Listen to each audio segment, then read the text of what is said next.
जय हिंद। तो देखिए हम लोग आज अगला क्लास में देखेंगे एनसीएफ के बारे में, है ना। हम लोग पिछला क्लास में देखे थे मुंबई को शहर के बारे में, तो आज हम लोग एनसीएफ के बारे में जानेंगे। सीटेट के नोटिफिकेशन भी आ चुका है, तो दिसंबर में इसका फॉर्म भराएगा। तो देखिए एनसीएफ यानी कि नेशनल करिकुलम फ्रेमवर्क, ये आया 1975 में, एक दूसरा है 1988 में, तीसरा है 2000 में और चौथा आया 2005 में। ठीक है। एनसीएफ 1975 पर्यावरण को विभिन्न विषय के रूप में पढ़ाया गया। एनसीएफ 1975 में जो कहा गया था, संशोधन किया गया था, पर्यावरण के विभिन्न विषय के रूप में पढ़ाया जाना है।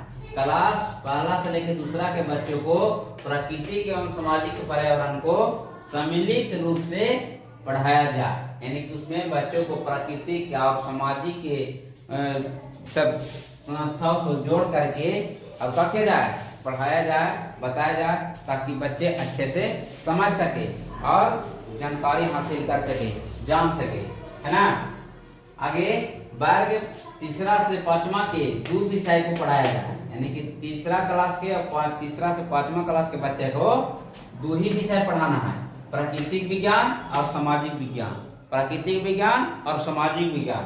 ठीक है। अगला है 1986 न्यू एजुकेशन पॉलिसी 1986, इसमें नई शिक्षा नीति, इसको बोला जाता है नई शिक्षा नीति। और 1988 एनसीएफ राष्ट्रीय पाठ्यक्रम रूपरेखा 1988 को जैसे ही होगा ना, यानी कि कैसा होगा 1988 के जैसा होगा 1986। एनसीएफ 2005 के निर्देशक कौन है, तो प्रोफेसर हो गई ना, मिस्टेक हो गया, प्रोफेसर कृष्ण कुमार है ना, इसका अध्यक्ष है प्रोफेसर यशपाल सिंह। ठीक। अब शिक्षण विधियां और उनके जनक कुछ हैं, शिक्षण विधियां और उनके जनक देखिए कौन है।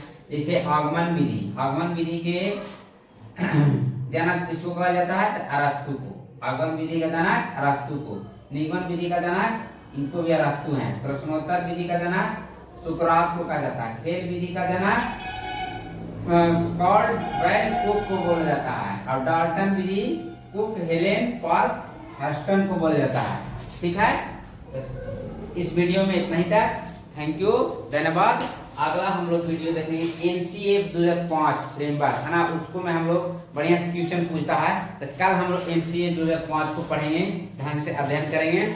तो हमारे वीडियो में बने रहें और हमारे चैनल से जुड़िए और अनेक बच्चों को बताइए, हमारे साथी को बताइए, है ना, ताकि इस वीडियो के माध्यम से उन लोग को भी जानकारी प्राप्त हो और पढ़ सके।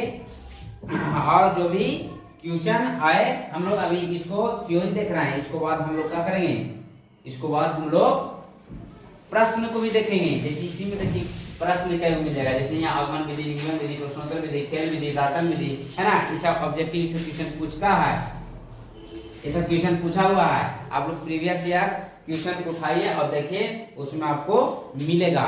और आप लोग जितना अधिक से अधिक प्रीवियस ईयर्स को सोल्व करना सीखिए, बनाइए और उसको सेट को डेली मारिए। और जो भी मैथ हो या पर्यावरण हो, है ना, एसटीडीपी हो, उसमें से जो भी टॉपिक आता है उसको आप लोग चुनिए और एक एक टॉपिक उसको बारी बारी से पढ़िए, है ना। बस इतना ही लगे रहिए, आप लोग आराम से सीटेट क्वालिफाई हो जाइएगा। ठीक है। थैंक यू, धन्यवाद।